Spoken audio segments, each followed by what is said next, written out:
आता मागच्या व्हिडिओमध्ये आपण बघितलं होतं की फाईल पार्क आणि अनपार्क. आता या व्हिडिओमध्ये आपण काय बघणार आहोत की माझ्याकडे आलेली फाईल किंवा सिस्टममध्ये असलेल्या फाईल सर्च कशी करायची किंवा टपाल सर्च कसं करायचं. तर आपल्याला माहिती आहे आपला जवळपास 70% 80% वेळ जो टपाल सर्च करण्यामध्ये जातो. परंतु जेव्हा आपण UFS सिस्टम लॉन्च करू त्यावेळेस आपल्याला तो वेळ वाचवण्याचा. कसं वाचणार आपण त्यामध्ये बघा. आता मला सर्च करायचं. कसं सर्च करणार मी त्यामध्ये बघा. फाईलमध्ये जाणार. ठीक आहे. फाईलमध्ये गेल्यानंतर तुम्हाला त्यामध्ये ॲडव्हान्स सर्च ऑप्शन दिसतं सगळ्यांना. रिसिप्टचं आणि फाईलचं पहिले मी रिसिप्ट सर्च करतो. ठीक आहे. रिसिप्टला मी क्लिक करतो की यामध्ये मला ॲडव्हान्स सर्च ऑप्शन दिलं. काय काय सर्च करता येईल मला फाईल रिसिप्टमध्ये कुठला कॉम्प्युटर नंबर आहे ते असं चालेल मला, किंवा रिसिप्ट नंबर माहिती असेल तर रिसिप्ट नंबर टाका, किंवा विषय माहिती असेल तर विषय टाका. ठीक आहे. तर ते विषय समजा मी विषय टाकतो त्यामध्ये UFS. ठीक आहे. आणि सर्च करा. तर काय माहिती का UFS नावाने तयार झालेलं सगळं फाईल रिसिप्ट त्यामध्ये दिसेल मला. लक्षात ठेवा. म्हणजे UFS नावाने तयार झालेलं सगळं जे आहे त्या रिसिप्ट मला यामध्ये सर्च झालं. समजा आता मला बघायची कुठे पेंडिंग करंटली विथ कुठे ते पण दाखवतो बघा. MD राजू ॲडमिन मध्ये आहे, खाली सेक्शन मध्ये दिनेशकडे आहे, रॅमीकडे आहे, लक्ष्मीकांतकडे आहे, कपिलकडे आहे. अशा प्रकारे ती रिसिप्ट कुणाकडे पेंडिंग आहे तुम्हाला ते आत्ताच्या आत्ता दिसून देईल. ठीक आहे. त्यामध्ये आणखीन काय काय दाखवत त्यामध्ये. ठीक आहे. डिटेल्स पण बघता येईल तुम्हाला. डिटेल क्लिक केल्यानंतर हे डिटेल आहे त्यामध्ये. ठीक आहे. त्यामध्ये फाईल म्हणजे आपण जे मेटा टाकलं होतं डेटामध्ये दिसेल आपल्याला. ठीक आहे. त्यानंतर कॉम्प्युटर नंबर असेल, रिसिप्ट नंबर आहे, सब्जेक्ट आहे, लोकेशन आहे. ठीक आहे. सेंटर कोण आहे, सेक्शन कुठल्या सेक्शन मध्ये आहे, सेंट ऑन केव्हा पाठवली होती, किती वाजता पाठवली होती. ठीक आहे. फॉरवर्ड रिमार्क काही आहेत का त्यामध्ये, आणि करंट लिमिट. हे सगळ्या गोष्टी तुम्हाला त्यामध्ये कळेल. नॉर्मली आपल्याला काय पाहिजे असतं आपल्याला की फाईल सध्या पत्र कोणाकडे पेंडिंग आहे तर ते आपल्याला करंट लिमिट ऑप्शन मध्ये तुम्हाला दिसेल. कळलं सगळ्यांना. हे झालं तुमचं टपालचं. आता अशाच प्रकारे आपल्याला फाईल जाऊन बघायचं. फाईलमध्ये कसं बघणार आपण त्यामध्ये बघा. फाईलमध्ये ॲडव्हान्स सर्च आहे. क्लिक करत ॲडव्हान्स सर्चला आपण क्लिक केलं की परत त्याच प्रकारचं आहे. परत मी सांगतो त्यामध्ये कुठलं फाईल बघायचं मला सब्जेक्टामध्ये. आता मी अपॉइंटमेंटची केली होती. अपॉइंटमेंट टाकतो मी त्यामध्ये बघा आहे का त्यामध्ये, किंवा हे अपॉइंटमेंट बघा. अपॉइंटमेंट.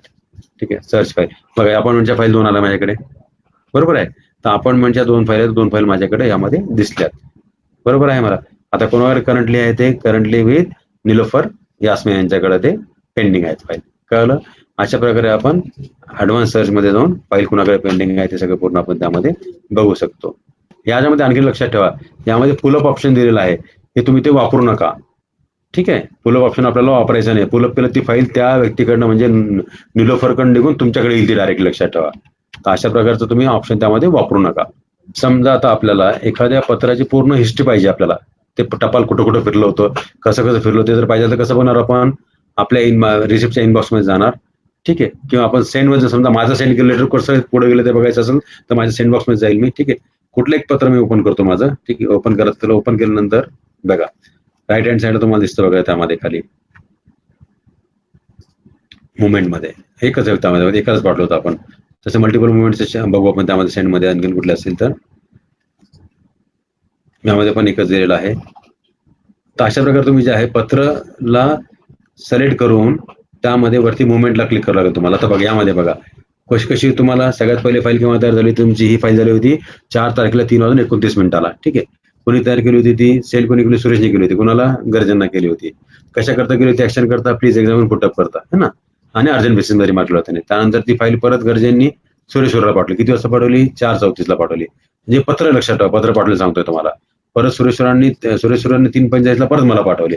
अशा प्रकारे तुम्हाला पत्राची पूर्ण मुवमेंट त्यावरती दिसू शकते. ठीक आहे. फुलबॅक केलं तर फुलबॅक पण तुम्हाला त्यामध्ये दिसेल. लक्षात ठेवा. आणि नंतर कोणाला पाठवले ते पण तुम्हाला दिसतं. दिनेश कुमारला पाठवले आपण. ठीक आहे. अशा प्रकारे आपण त्याची मुवमेंट आपण पत्राची बघू शकतो. आणि समजा मुवमेंट तुम्हाला प्रिंट पाहिजे तर बघा प्रिंट ऑप्शन पण तुम्हाला दिलेलं आहे. प्रिंट ऑप्शनला क्लिक केलं की तुम्हाला त्या मुवमेंटची पूर्ण प्रिंट तुम्हाला त्यामध्ये कम्प्लीट रिसिप्टची प्रिंट तुम्हाला मिळेल. तुम्हाला आणखीन प्रिंट करताना कम्प्लीट रिसिप्ट प्रिंट करता येईल. तुम्हाला डिटेल प्रिंट करता येतील. ड्राफ्ट असेल ड्राफ्ट प्रिंट करावं लागेल. डिस्पॅच पण तुम्हाला त्यामध्ये प्रिंट असेल तर करता येईल. मुवमेंट हिस्ट्री तुम्हाला करता येईल. आणि ऍक्शन काय असेल तर ऍक्शन कुठलं ऍक्शन करता गेले ते सगळं करता येईल तुम्हाला. ठीक आहे. समजा मी कम्प्लीट रिसिप्ट केली तर बघा कम्प्लीट रिसिप्ट मध्ये काय केलं त्यामध्ये बघू आपण. रिमार्क आपण दिल्याशिवाय तुमची सिस्टम पुढे जाणार नाही. रिमार्क काय करता माहितीये का, तर आपण नॉर्मली काय करतो UFS यूज करताना आपण लोकांना प्रिंटआउट न घ्यावं याकरता आपण जास्त हे करत असतो. जर लोकांनी प्रिंटआउट घेतलं तर परत सिस्टमचं इम्पॉर्टन्स राहणार नाही.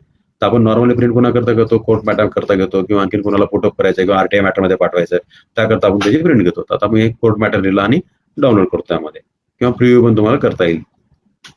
ठीक आहे. आता प्रिव्ह्यू मी करतो त्यामध्ये बघा ते रिसिप्ट आहे बघा. ही रिसिप्ट तयार केली होती आपण डिटेल त्याचे पूर्ण. ठीक आहे, MIDC फर्स्ट ट्रेनिंग बॅच. ठीक आहे, खाली त्यामध्ये आणखी त्याचा कॉम्प्युटर नंबर आहे, कुठला याने केलेला आहे, त्यानंतर रिसिप्ट कुठली रिसिप्ट आहे, कोणी जनरेट केली ती फाईल, त्या फाईल जनरेट करण्याचं नाव त्यामध्ये आलं. ठीक आहे, केव्हा जनरेट केली त्याचं डिटेल आले, त्यामध्ये नोट काय होती नोट त्यामध्ये आली त्याची पूर्ण. ठीक आहे, अशा प्रकारे तुम्ही फाईलची पूर्ण रिसिप्टची प्रिंट त्यामध्ये तुम्ही घेता येईल. अशाच प्रकारे आपल्याला फाईलची पण त्यामध्ये करता येते. ठीक आहे, पण हे जे आहे ते जे ऑप्शन्स आपण फार लिमिटेड लोकांना दिलेले आहेत. सगळ्यांनाच फाईलचे प्रिंट काढण्याची परमिशन आपण दिलेली नाहीये. ज्या लोकांना रोल आहे तेच लोक त्याची प्रिंट काढू शकतात, बाकी सगळं त्यामध्ये प्रिंट कोणी काढू शकणार नाही. ठीक आहे, कळलं सगळ्यांना.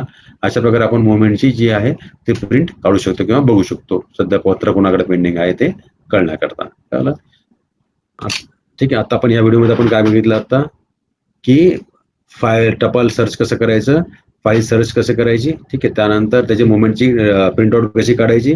ठीक आहे, प्रिंटआउट काढल्यानंतर पूर्ण रिसिप्टची प्रिंटआउट कशी काढायची, या सगळ्या आपण बाबी यामध्ये बघितलं. आता पुढच्या व्हिडिओमध्ये आपण काय बघणार आहोत, पुढच्या व्हिडिओमध्ये आपण फाईलमध्ये एखाद्या आपल्या नोटला जी आहे ती अटॅचमेंट कशी करायची, लोकल रेफरन्स कसा द्यायचा तो आपण बघणार आहोत.